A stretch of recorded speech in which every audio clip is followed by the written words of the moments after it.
આમ જોવા જઈએ તો આટલું મતદાન એવરેજ મતદાન છે, આટલું જ મતદાન દર વખતે આપણને જોવા પણ મળતું હોય છે.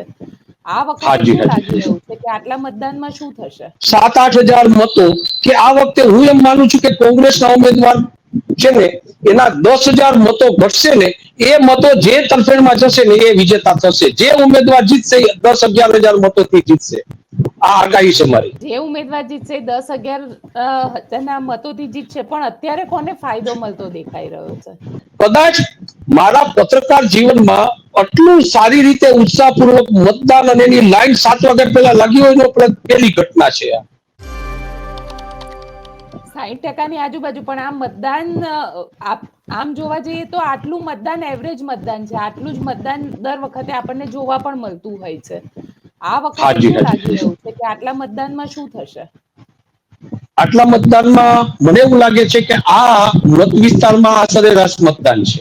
60-62% મતદાન દર વખતે થતું હોય છે. હું તમને થોડી ચૂંટણીની ગણતરી સમજાવીશ ને એટલે આપણા દર્શકો સમજી જશે કે આ મતદાન કઈ તરફેણમાં થયું છે. આ વખતે ત્રિપાંખીયો જંગ નથી. આપણે વારંવાર કહી ચુક્યા છીએ કે આ વખતે ભાજપ અને આપના ઉમેદવાર વચ્ચે સીધી ફાઇટ છે. ગયા વખતે કરશનભાઈ વડોદરિયા કોંગ્રેસના ઉમેદવાર હતા, એને 16,000 મત મળેલા અને ભૂપતભાઈ ભયાણીને લગભગ 66-67 મત મળ્યા અને જીતી ગયેલા.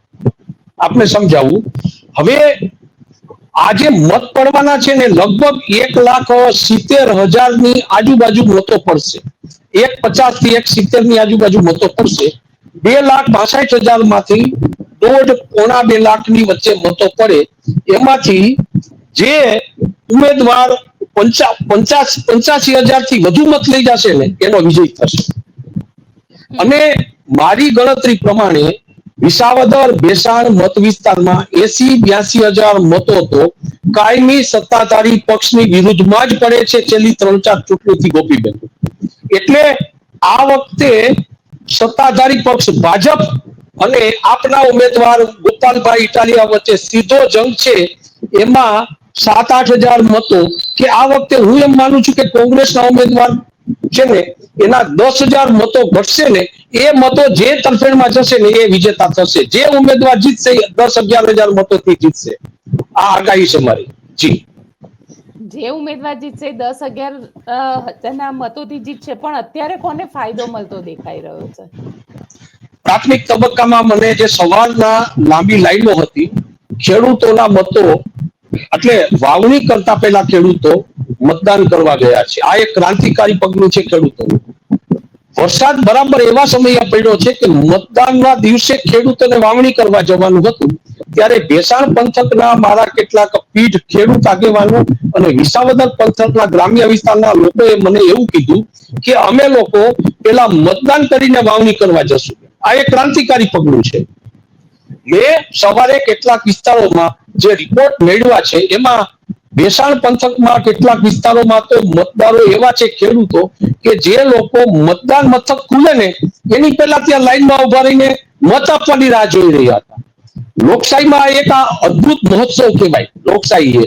અને જે પ્રકારે મતદારોનો ઉત્સાહ, મતદાનનું કેન્દ્ર મતના જે કર્મચારીઓ ત્યાં જ સુતા હોય છે, એ 7 વાગે મતદાનનું બધું ગોઠવીને 7 વાગે પોતાનું મતદાન મથક ખોલે એની પહેલા ઉંબરે જઈને મતદાતાઓ ખેડૂતો ત્યાં બેસેલા હતા, લાઈન લગાવેલી હતી ને કદાચ મારા પત્રકાર જીવનમાં આટલું સારી રીતે ઉત્સાહપૂર્વક મતદાન અને એની લાઈન 7 વાગ્યા પહેલા લાગી હોય એનો પહેલી ઘટના છે. અને જેની નોંધ કદાચ ગુજરાતના તમામ મતદાન કરનારા લોકો આની નોંધ લેશે કે કદાચ વિસાવદર અને ભેસાણમાં મતદારો આ વખતે વધુ ઉત્સાહી દેખાતા હતા સવારમાં. એટલે આ મતદાર છે ને કઈ કરવા જઈ રહ્યો છે ગોપીબેન, એવું મને દેખાય છે. મતદાન પરિવર્તન કરવા જઈ રહ્યો છે કે પછી ખરેખર મતદારને એવું લાગી રહ્યું છે કે સરકાર સાથે જઈશું તો ફાયદો થશે? મને જે પાછલું મતદાન ઓછું થયું છે, પેલા તો સવારનું જે મતદાન હતું ને એ હું એમ માનું છું કે ખેડૂતોનું ને ઘણા બધા લોકોએ મતદાન કર્યા, એના બોડી લેંગ્વેજ ઉપરથી એવું લાગે છે કે એ મતો કદાચ ભાજપની વિરુદ્ધમાં પડે. અને સાંજનું મતદાન છે ને એ મતદાન થોડું ધીમું છે. એટલે ઓબીસી મતો સાંજના પડશે એવી અમારી ધારણા હોય છે. એટલે કદાચ આ વખતે થોડો જાજો જોક આપ તરફ જઈ રહ્યો હોય એવું મને સ્પષ્ટ દેખાય છે. સાંભળો, હવે આપ મને પૂછશો કે કેટલો જોક કઈ રીતે આવે, પણ અત્યારે હું કહું છું કે મતદાનમાં જે રીતે ચાલે છે ને, બપોર પછી ધીમું મતદાન, સવારમાં મતદાનનો ઉત્સાહ, એટલે થોડું કટોકટીનો જંગ વધ્યો છે. સાંજના સમયે મતદારો, અમારી ધારણા હતી કે લગભગ 65% વધુ મતો પડશે. આ મતો જો વધુ પડ્યા હોત ને તો ઉત્સાહી મતદારો જે ઉમેદવારને જીતાડે એને 15-17 થી વધુ મતોથી જીતાડત. પણ આ વખતે મને એવું લાગે છે કે 10 કે 11,000 મતોથી ઉમેદવાર જીતે છે અને 51% 50% ની વચ્ચે ચાલે છે. કસોકસનો જંગ ચાલે છે.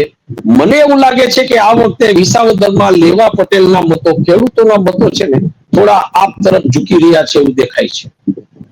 જી, ખેડૂતોના વોટ જે છે, કારણ કે મેક્સિમમ ત્યાં તો ખેડૂત જ છે અને ખેડૂતોના વોટ જો આપ તરફ હોય તો ક્યાંક એવું કહી શકાય કે ગોપાલ ઇટાલિયા જે રીતે ત્યાં આગળ કામ કરી રહ્યા હતા, તો પછી આજે એમના સમર્થકો દ્વારા કે એમના જ નેતાઓ દ્વારા ત્યાં આગળ બબાલ કરવાની જરૂર શી હતી?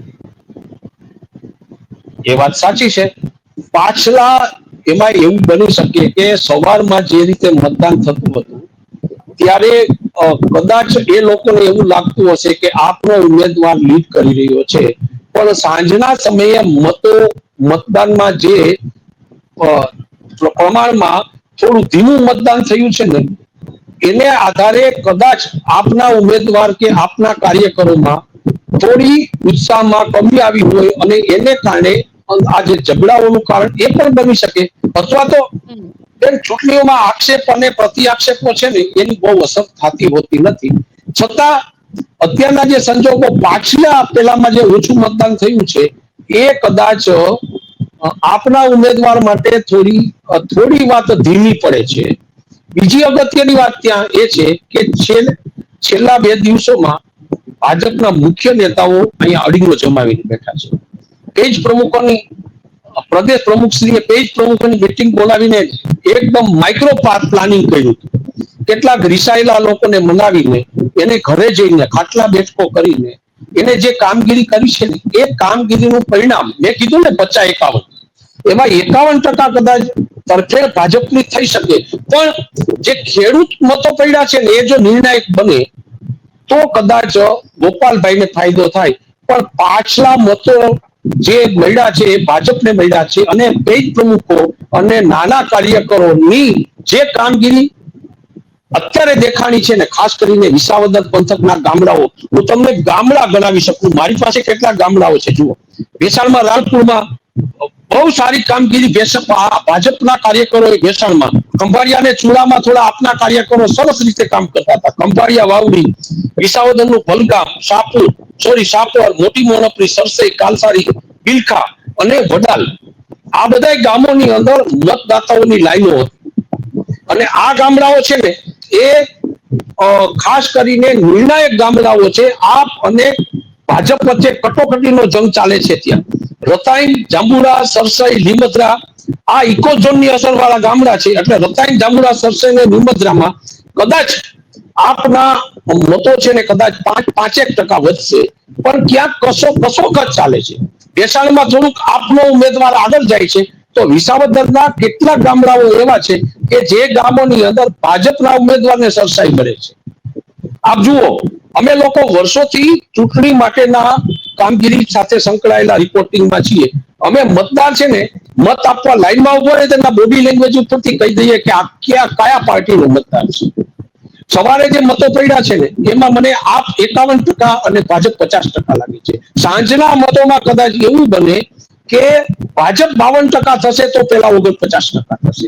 એટલે આખી સ્થિતિ અત્યારે એવી કસોકસ જાય છે. છતાં હું કહું છું કે જે ઉમેદવાર જીતશે ને એ 10,000-12,000 મતોથી જીતશે, કારણ કે કોંગ્રેસના મતો તૂટી રહ્યા છે. હવે સવાલ એ આવે છે કે કોંગ્રેસના મતો જે તૂટેલા છે ને, તૂટે છે મતો, કોંગ્રેસના ઉમેદવાર નીતિનભાઈને 10,000 થી ઉપર મત નહીં મળે, આ ચોક્કસ છે. કોંગ્રેસના મતો જો ભાજપને મળશે ને તો ભાજપ માટે પ્લસની સ્થિતિ થશે અને કોંગ્રેસના મતો આપ તરફ જશે ને તો આપનો ઉમેદવાર ચોક્કસ જીતી જશે. અને આ આપણો ઉમેદવાર જીતશે ને ગોપાલભાઈ, એ કોંગ્રેસમાંથી આવેલા 11-12 હજાર મતોથી જીતશે. જી બેન. અચ્છા, આપનો ઉમેદવાર એટલે 11-12 હજાર? કારણ કે મેં બનાસકાંઠાની ચૂંટણી જોઈ. બનાસકાંઠાની ચૂંટણીની અંદર જ્યારે વાવનું ઇલેક્શન હતું તો છેલ્લા 2 રાઉન્ડ એવા હતા કે જે રાઉન્ડમાં આખી ગેમ બદલાઈ ગઈ અને 1200 વોટે જે સ્વરૂપજી ઠાકોર પાછળ ચાલતા હતા એ આગળ નીકળી ગયા. આ વખતે પણ તમને એવું લાગે છે કે છેક આમ બહુ જ દિલચસ્પ એકદમ કટોકટી હશે કે પછી ના ગોપાલ ઇટાલિયા સ્ટ્રેટ અવે આગળ નીકળી જશે? બેન, તમારી જે પ્રશ્ન છે ને બહુ સાચો છે. મેં કીધું ને કે સવારે જે મતદાનમાં ઉત્સાહ હતો ને, એવો ઉત્સાહ જો સાંજ સુધી જો જળવાયેલો રહે ને તો ગોપાલભાઈ માટે પરિસ્થિતિ ઘણી સુધરેલી દેખાય. સાંજના સમયે જે ધીમા મતો પડ્યા છે ને, એ એવું પ્રશ્નાર્થ ઊભું કરે છે કે છેલ્લા 2 રાઉન્ડ છે ને આ બંને ઉમેદવારો માટે કદાચ ખૂબ અગત્યના થઈ જાય. એ વાત આપણી બહુ સાચી છે. શરૂઆતમાં સરસાઈ નહીં થશે, આપ જોજો. જ્યારે પ્રથમ રાઉન્ડમાં પેલા જે ટપાલના મતો પડ્યા પછીના જે રાઉન્ડ શરૂ થશે ને, એ સમયમાં વિસાવદરમાં ગોપાલભાઈ સરસાઈ લેતા દેખાશે. ભેસાણમાં પણ એવું થશે. પછી શરૂઆત પછી કિરીટભાઈ સરસાઈ લેતા દેખાશે. બે વચ્ચે જે કટોકટ ચાલશે ને, સાંજના સમયે જે મતો નીકળશે ને એ 1000 મતથી આગળ છે, 1200 મતોથી આગળ છે, 1500 મતોથી આગળ છે, 2000 મતોથી, એમ કરતા કરતા જે કટોકટી થશે ને, બહુ એકદમ કટોકટી સાથે આ વખતે ચૂંટણીનું પરિણામ છેલ્લા તબક્કામાં જ્યારે હશે ત્યારે ખૂબ ઉત્સાહ છે. એકદમ છેલ્લી ઘડી સુધી સસ્પેન્સ રહેશે. આપ જોજો. જી બિલકુલ. પણ મારે એક વસ્તુ એ પણ સમજવી છે ધીરુભાઈ કે જે રીતે આજે આમ આદમી પાર્ટી ખાસ કરીને ઈસુદાન ગઢવી અત્યારે ટ્વીટ કરી કે છેલ્લા 2 કલાકમાં સીસીટીવી બંધ થઈ ગયા છે. વોટિંગની અંદર ક્યાંક ભારતીય જનતા પાર્ટીના કહેવાથી આ બધું કરવામાં આવી રહ્યું છે. સીસીટીવી બંધ કરી દેવામાં આવી છે.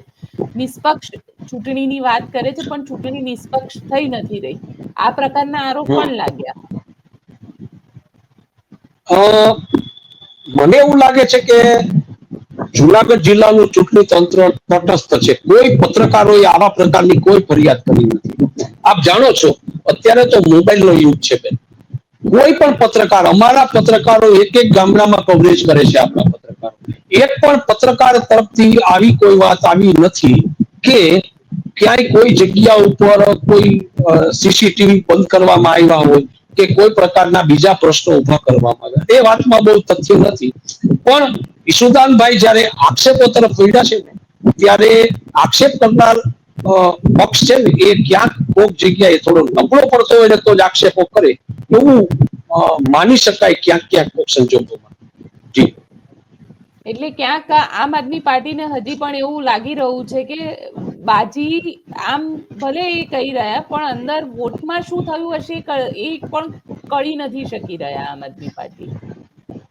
એક મારે મોટી મણપરીના આપણા જે અમારા જે પત્રકારો સાથે સંકળાયેલા વરિષ્ઠ કાર્યકરો હતા ને, એ લોકોએ મને અત્યારે સાંજે 4 વાગે એક સરસ વાત કરી છે. જે વાત આપને કહું, ભાજપ દ્વારા પેજ પ્રમુખો અને એના જે કાર્યકરોની છેલ્લા બૂથ સુધી જે ખાસ કરીને એના મતો ઘરની બહારથી મતદાન સુધી પહોંચે ને એના માટે જે વ્યવસ્થા આ વખતે જે ઝડપેસલાક કરવામાં આવી હતી ને, એનો ફાયદો કદાચ છેલ્લી ઘડીએ ભાજપને થાય એવી શક્યતાઓ દેખાય છે. એટલે કદાચ સાંજના 4 થી 6 ની વચ્ચે આ મતો ઘરમાંથી બહાર કાઢી અને મતદાન સુધી પહોંચાડવાની કામગીરીમાં ભાજપે જો સારી કામગીરી કરી હશે તો આપના જે આગેવાનો છે એને કદાચ આક્ષેપ કરવાનો મોકો મળે. કદાચ એ સમયગાળો એવો હતો કે થોડા વધુ મતો, કારણ કે ઘણીવાર એવું બન્યું છે કે કમિટેડ વોટ્સ જો ઘરમાં પડ્યા રહે ને તો ભાજપને નુકસાન થાય. આ કમિટેડ વોટ ભાજપે ઘરમાંથી કાઢીને મતદાન સુધી પહોંચાડ્યા હોય એવી શક્યતાઓ મોટા ગામડાઓમાં દેખાણી છે. અને એ મતો પડ્યા છે ને એને કારણે કદાચ આપના આગેવાનોને એવું લાગ્યું હશે કે કદાચ આપણા પગ નીચેથી ધરતી સરકી રહી હોય તો આક્ષેપ કરી શકે એવી શક્યતા નકારી શકાતી નથી. અને કમિટેડ વોટ જો નીકળ્યા હોય તો ભાજપને 100% ફાયદો થશે. પછી તો કોંગ્રેસ કોની ગેમ બગાડશે એના ઉપર આખું નક્કી થશે. કોંગ્રેસ ગેમ બગાડશે. આ વખતે કોંગ્રેસના ઉમેદવારને 10,000 થી વધુ મત નહીં મળે. મારે તો ઘણી વાર એવું કેવું પડશે કે 10% મતો એટલે લગભગ એમ માનો કે 1.5 લાખ ઉપર મતો પડે તો 15,000 મતો કોંગ્રેસના ઉમેદવારને મળવા જોઈએ ડિપોઝિટ બચાવવા માટે. પણ મને તો લાગે છે કે 15,000 મત પણ આ વખતે કોંગ્રેસના ઉમેદવારને નહીં મળે. પણ આ વખતે કોંગ્રેસના મતો કોઈ તરફ ઢળે છે ને, આપણે કહું છેલ્લી ઘડીએ ભાજપે વ્યૂહ બદલીને ઓબીસી નેતાઓને ઘરે ઘરે ખાટલા બેઠકો કરાવી છે. જુઓ, ખુદ પ્રદેશ પ્રમુખ કેટલાક વિસ્તારોમાં ખાટલા બેઠકો કરવા ગયા છે ને મિનિસ્ટર આપે મુળભાઈ બેરા જે વન ખાતાના મંત્રી છે એ ભેસાણ પંથકના કેટલાક ગ્રામ્ય વિસ્તારોમાં ખાટલા પર બેસીને પ્રચાર કરતા હોય એવું અમે જોયું છે. એટલે ઓબીસી મતો પર ઘણો બધો મદાર છે. ભાજપ જો આ ઓબીસી મતોમાં જો ગેઇન કરી હશે ને તો એને ફાયદો થવાની શક્યતા નકારી શકાતી નથી. જી બેન. એટલે ઓબીસી મતો આ વખતે ગેમ ચેન્જર સાબિત થશે. 1000% થશે બેન. ઓબીસી મતો જ. જી. અને પાટીદાર મતો, કારણ કે મેક્સિમમ પાટીદાર મતો છે, પાટીદાર મતો કઈ તરફ ગયા હશે? આ વખતે પાટીદાર મતોમાં નીતિનભાઈ પણ પાટીદાર છે, ત્રણેય ઉમેદવારો પાટીદાર છે. મને એવું લાગે છે કે જે ભૂપતભાઈ અને હર્ષદભાઈ એક કોંગ્રેસમાંથી ભાજપમાં આવ્યા છે, એક આપમાંથી ભાજપમાં આવ્યા છે. એટલે પાટીદાર મતો આ વખતે જો પક્ષપલટો કરનારા લોકો સામે રોષ વ્યક્ત કરી અને ભાજપે એક વાત એવી કરી છે કે ભાઈ તમે અમારી વિરુદ્ધમાં મત આપો છો અને પછી એ અમારી પાસે આવે છે, એને બદલે તમે સીધા જ અમને મત આપો દેખાશે અને વ્યવસ્થિત થશે ને તરફ ઢળશે. પણ મારી પાસે એક એવું ગણિત છે કે બંને ઉમેદવારોને 50-50% મતો મળે છે. 50-50% મતો લેવા પટેલ સમાજના, પાટીદાર સમાજના મતો લગભગ બેને સરખા જાય છે. એટલે ઓબીસી મતો છે ને નિર્ણાયક મતો મને દેખાય છે, લાગે છે. કોંગ્રેસના મતો જે બાજુ ઢળશે ને એ વિજેતા થશે. જી. એટલે કોંગ્રેસ આની અંદર ફરી ગેમ ચેન્જર સાબિત થશે. એટલે કોંગ્રેસ કોની ગેમ બગાડે છે અને કોની ગેમ સુધારે છે એ હવે જોવાનું રહેશે. બહુ અગત્યનું છે. વાત સાચી છે બેન તમારી. જી. કારણ કે નીતિન રાણપરે અત્યારે જીતતા તો દેખાતા નથી, પણ ગેમ બગાડતા ચોક્કસ દેખાઈ રહ્યા છે. દેખાય છે. ગેમ ચેન્જર તો છે એ પોતે. વાત સાચી છે. જી. બિલકુલ ધીરુભાઈ, આપ અમારી સાથે જોડાયા તેના માટે આપનો ખૂબ ખૂબ આભાર. થેન્ક યુ બેન. આવજો. તો આપને શું લાગે છે કોણ ગેમ ચેન્જર? કારણ કે કોંગ્રેસની ગેમ, જે કોંગ્રેસ ગેમ બગાડશે એટલું નિશ્ચિત છે, ભાજપની બગાડશે કે આમ આદમી પાર્ટીની? કોમેન્ટ બોક્સમાં ચોક્કસથી લખીને જણાવજો. અમારી ચેનલ નિર્ભય ન્યૂઝને લાઇક, શેર અને સબસ્ક્રાઇબ કરવાનું ભૂલશો નહીં. આભાર.